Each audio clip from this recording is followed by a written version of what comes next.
Hola. Muy bien, aquí seguimos. El altar familiar, la oración diaria. Aquí estamos para darle gracias a Dios. Estamos compartiendo una serie llamada En el Desierto. En esta ocasión vamos a hablar de un personaje llamado José.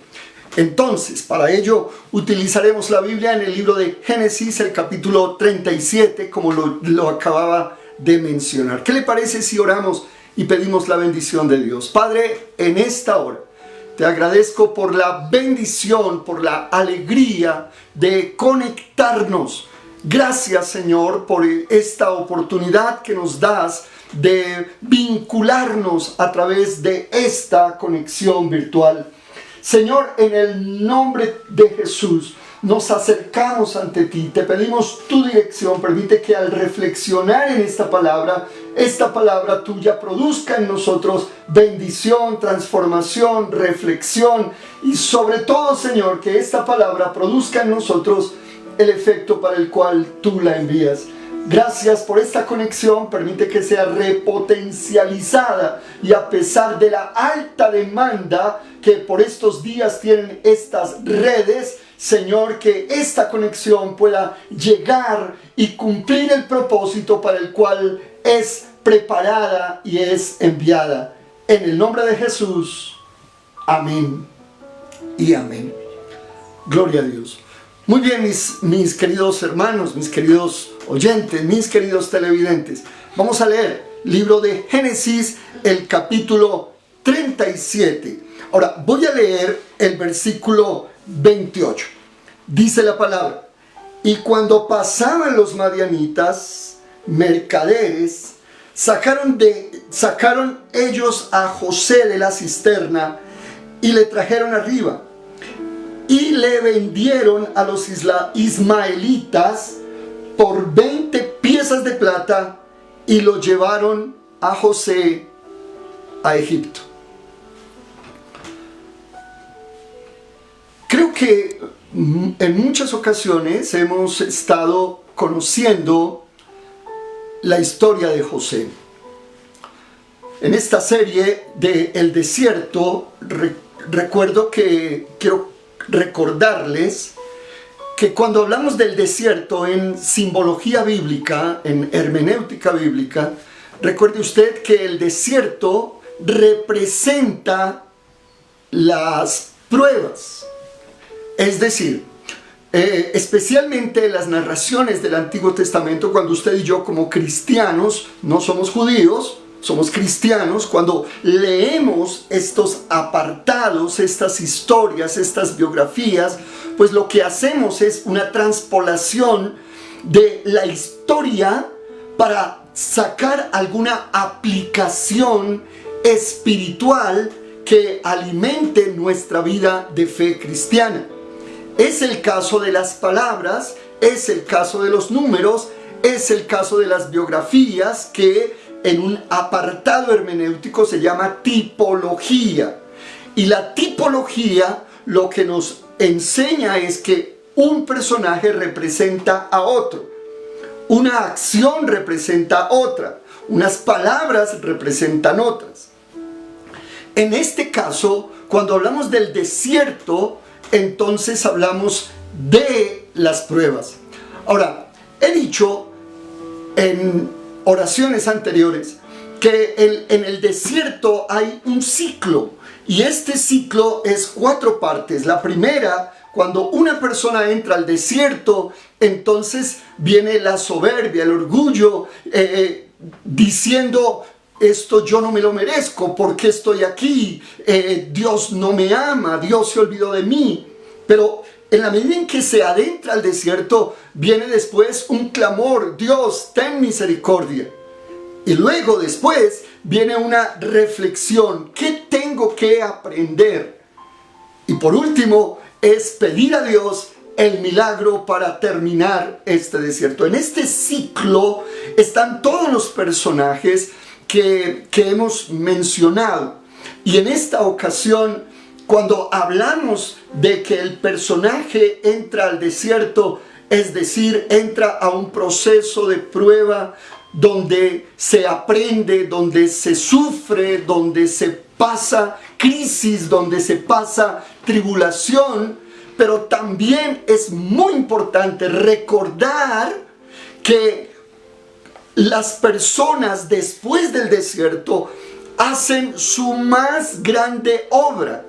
La gente que entra al desierto no entra a morir en el desierto, no entra a ser acabado, arruinado, sino que en el desierto el propósito es aprender, reflexionar y fortalecerse, porque después vendrá su más grande obra.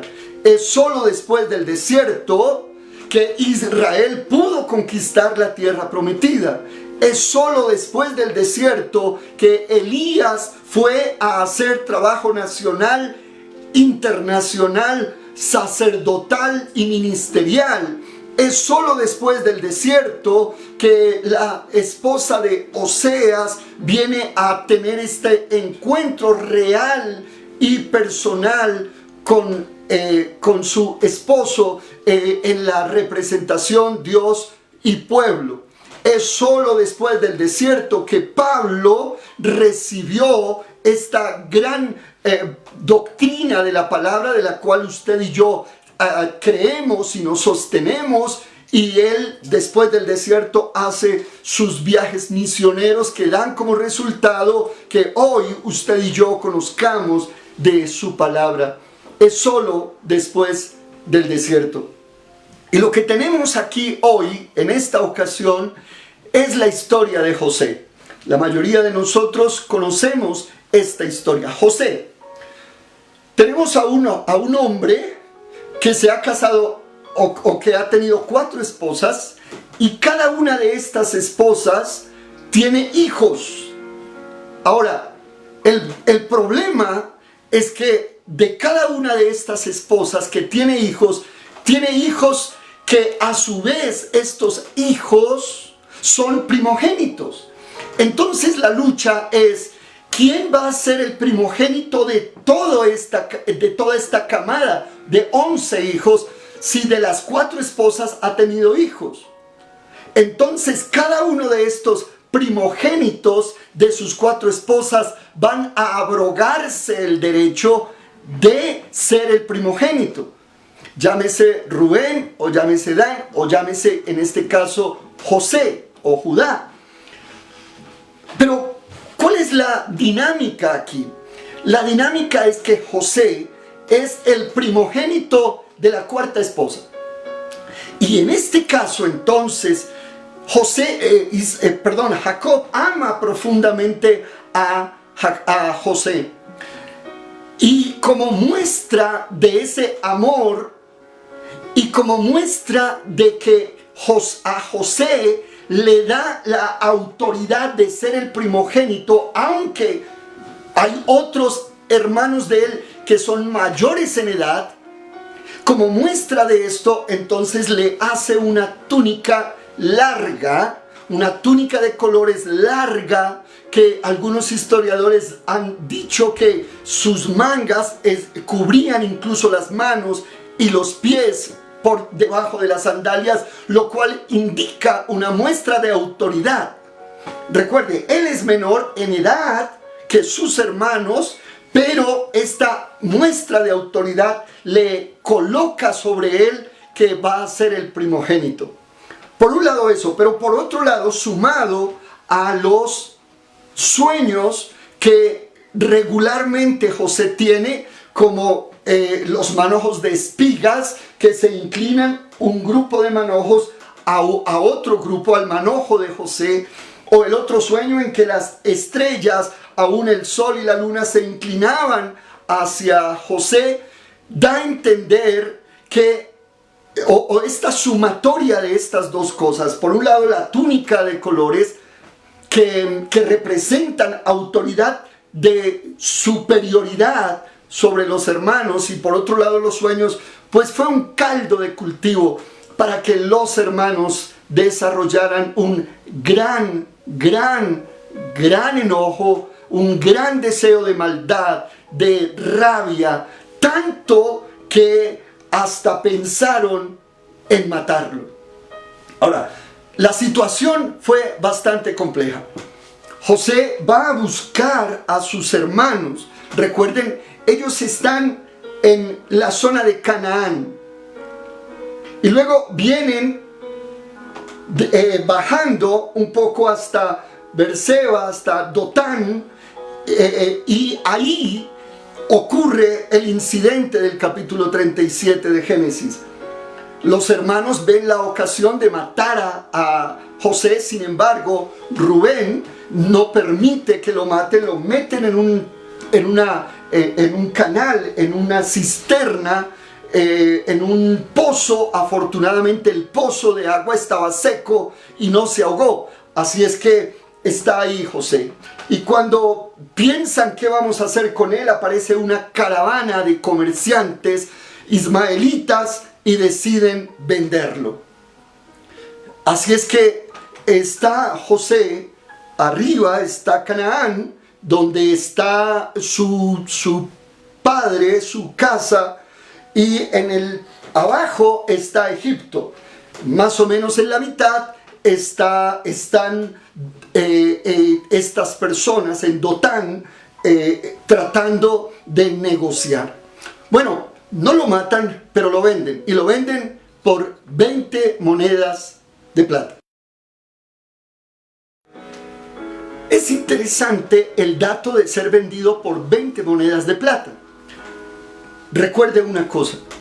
En la costumbre antigua, las personas tenían un valor de acuerdo a su edad y de acuerdo a su género. Si eran hombres, valían un monto; si eran mujeres, valían otro; si tenían X edad, valían X dinero, o si tenían otra edad. Ok, un dato: si era hombre, la Biblia nos enseña en el libro de Éxodo, en el libro de Levítico, si eran hombre, entonces si era jovencito de menos de 20 años, ese era el valor, 20 monedas. Ahora, si tenía más de 20 años y más o menos hasta 40 años, el valor era 30 monedas de plata. Razón por la cual Jesús fue vendido por 30 monedas de plata. Pero José no. José era mucho más joven, por eso el valor es 20 monedas.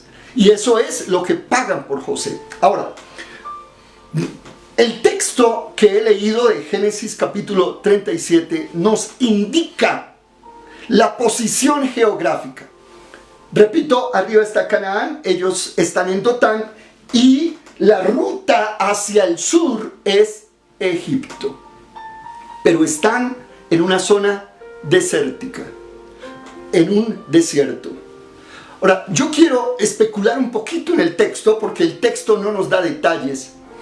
Pero déjeme decir que desde donde están, Dotán, hasta Egipto, van a ser algo más de 200 kilómetros, en pleno desierto. ¿Cuántos días gastan? Van a gastar más de 3 semanas en llegar desde Dotán hasta Egipto. Recuerden que además son comerciantes, ellos no van de turismo, ellos no van en un viaje directo, van pasando, van comerciando. Tenemos a un jovencito de menos de 20 años. Y este jovencito, hasta unos días atrás, recuerde, había sido nombrado el primogénito de una gran familia.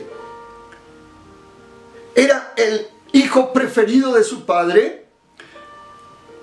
La mamá de él era la esposa preferida de Jacob. Así es que se le destruye como un castillo, como una vida que él podía decir: tengo mi vida asegurada, tengo mi vida planeada, tengo mi vida de amor, mi papá, mi mamá me aman, soy el más importante de la casa, y además con todos estos sueños que había tenido. Déjeme decirlo en términos modernos, de un jovencito que tiene su vida asegurada en términos de poder, en términos de autoridad, en términos de reconocimiento, en términos de amor. Ahora de la noche a la mañana, todo se le esfumó y todo se perdió. Y ahora es un esclavo. Esto tiene una gran significación. ¿Qué va a pasar en este tiempo, en estas varias semanas, desde el momento en que él es vendido hasta el momento en que llega a Egipto? ¿Qué pensaría él? ¿Cómo se sentiría emocionalmente? Sus recuerdos de su casa, de su papá, del privilegio que tenía, de los privilegios que tenía no solamente como hijo, sino como parte de esta herencia familiar. Sus sueños se acabaron, su vida se acabó, y el pensamiento día a día que él va teniendo es un pensamiento de derrota, de angustia, de el ¿qué va a pasar? ¿A dónde me van a llevar? ¿Cómo voy a vivir? ¿De qué voy a comer? ¿Cómo me van a azotar? ¿Cómo me van a maltratar? ¿Cómo voy a estar? Eso es el día a día de José atravesando el desierto, desde Dotán hasta Egipto. Día tras día, tras día, tras día, amarrado, caminando por el desierto. Seguramente aguantó hambre, seguramente aguantó sed, seguramente fue maltratado. Recuerde, él en casa recibía cariño, amor, era el importante. Ahora es un esclavo, recibe golpes, azotes, maltratos, ultrajes y muy seguramente burlas de las personas que lo habían comprado. Bueno, ya sabemos un poco más de la historia. Él llega a Egipto, lo compra un personaje importante de la política egipcia, y dice la Biblia que en todo lo que hacía José, Dios lo prosperaba. Dios prosperó la casa de Potifar. Por alguna razón él tiene que estar en la cárcel y Dios prosperó su estadía en la cárcel. Sale de la cárcel y luego es nombrado el segundo en el imperio egipcio, y todo lo que hacía José en Egipto, Dios lo prosperaba. Pero de una cosa estoy seguro: sea en la casa de Potifar, o sea en la cárcel, o sea como gobernador general de Egipto, él siempre pensó en estos días en el desierto.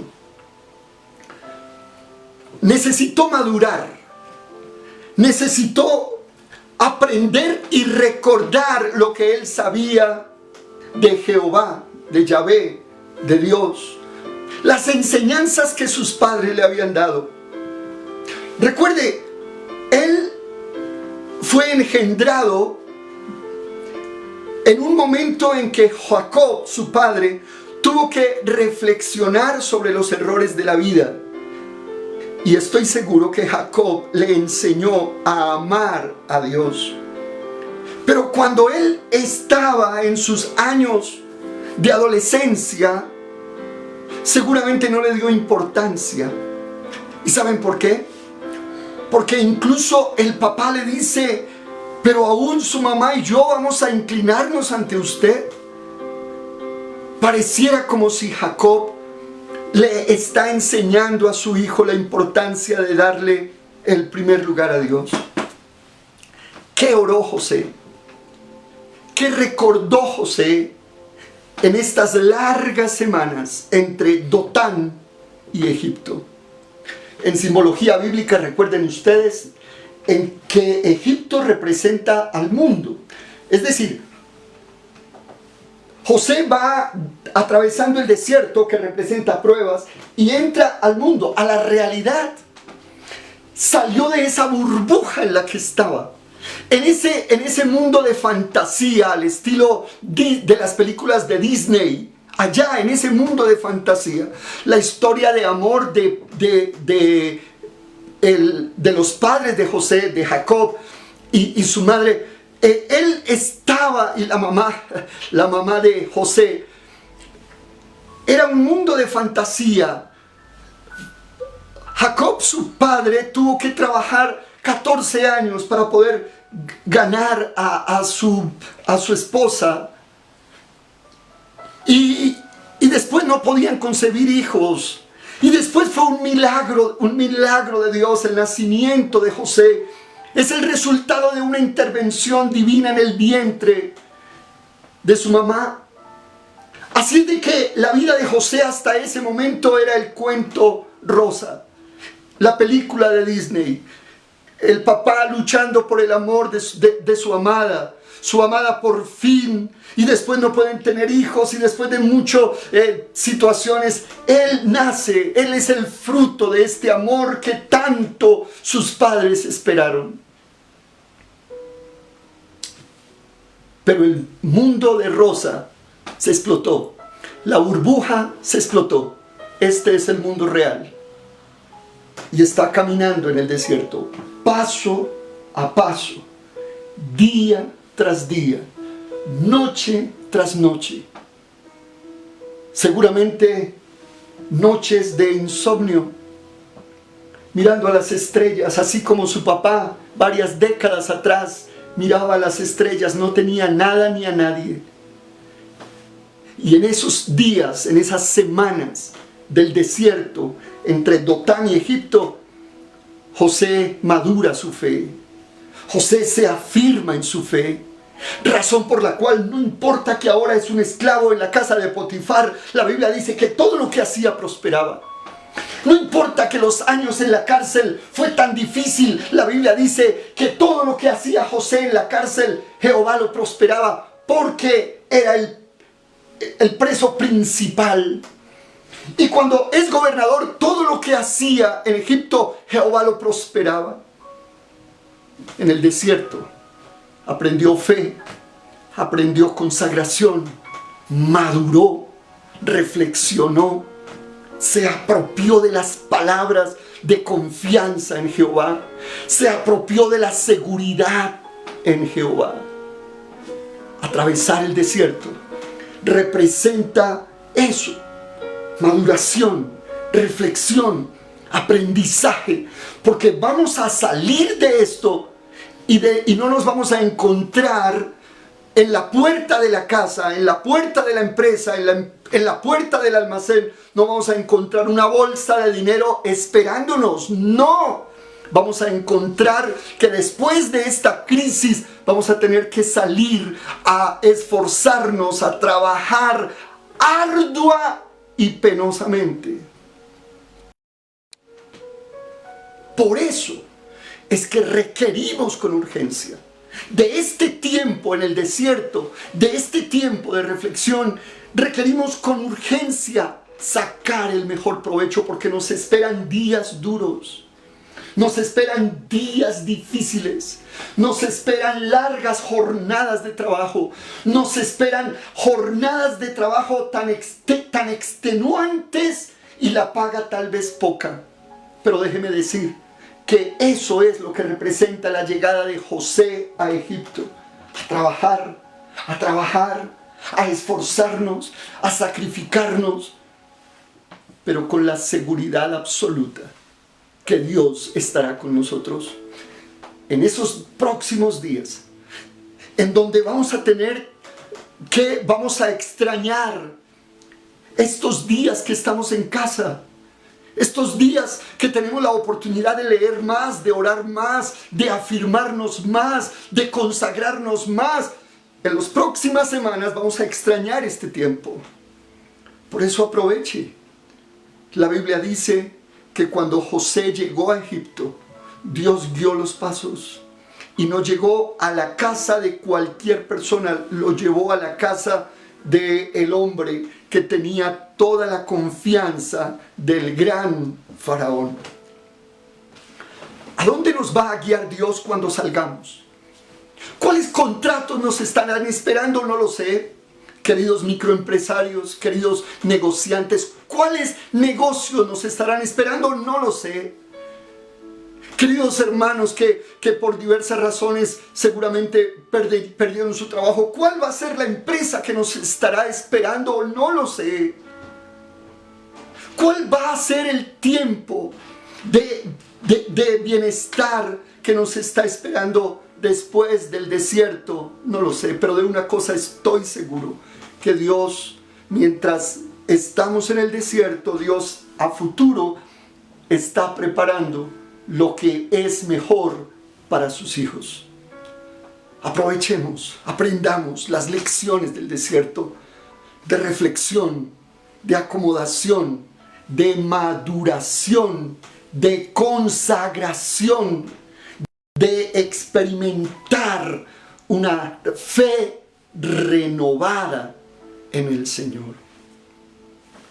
En todos los episodios de la vida de José, algunos de ustedes las conocen, y si quieren extender, aprender más, por favor lean capítulo 39, 40, 41, 42 de Génesis, donde se nos cuenta toda la historia completa de José. Y usted va a identificar que él pasa de paso en paso, y el común denominador del redactor bíblico es: y Jehová lo prosperaba.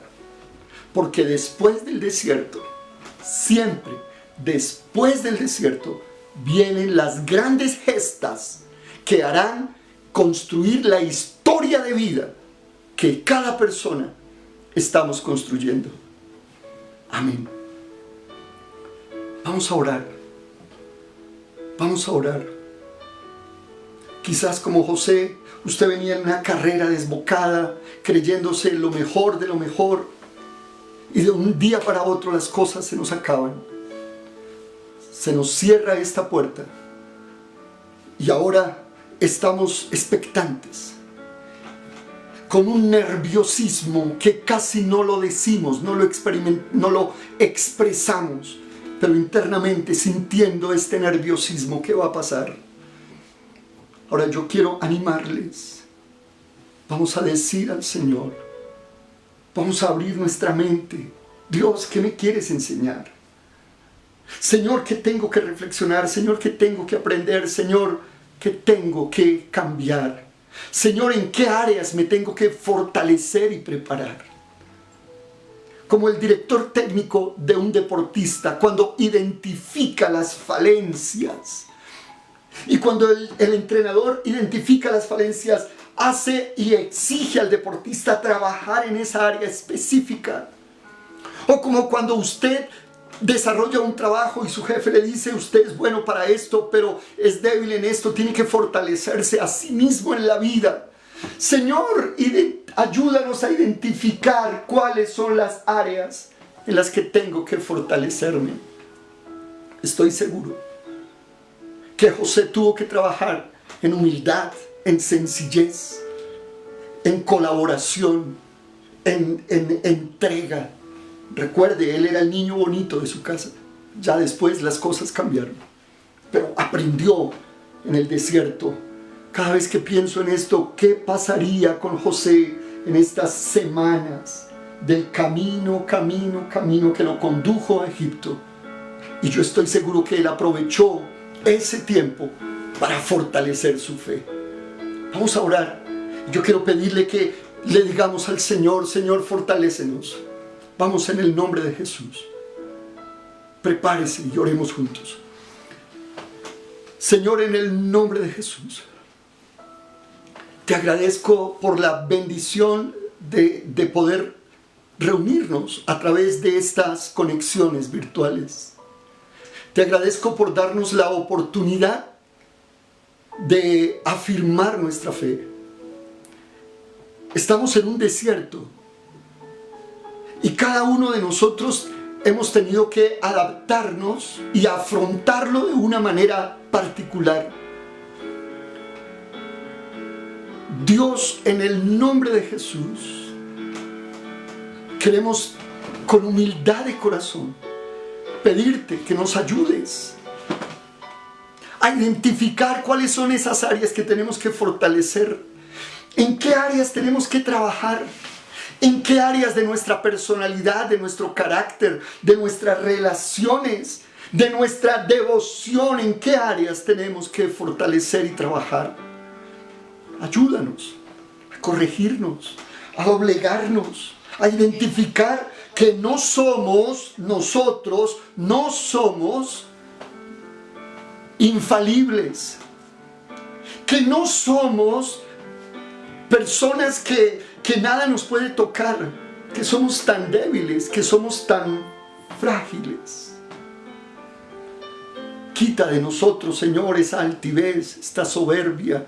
Quita de nosotros esta autosuficiencia. Queremos tener un corazón enseñable. Queremos tener oídos abiertos, no solo a los consejos de los mayores o de las personas que están a nuestro alrededor, sino a tu consejo. Habla. Tu palabra nos enseña que tú hablas en sueños, en visiones. Háblanos, háblanos. Y permite, Señor, que como José nos preparemos para lo que va a venir. Y que podamos, Señor, sentir el fuego glorioso de tu presencia que viene y trabaja con nosotros. Ayúdanos, Padre. Queremos descansar en ti. Gracias, mi amado Señor. Gracias por tu fidelidad. Gracias por tu bondad infinita. Gracias por tu fidelidad para con nosotros. Amén.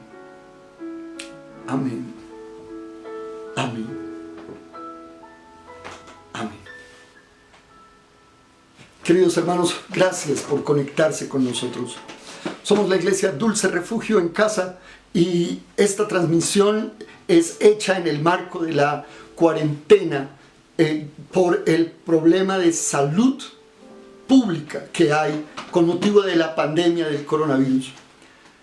Y he estado utilizando este espacio para compartir esta serie llamada En el Desierto.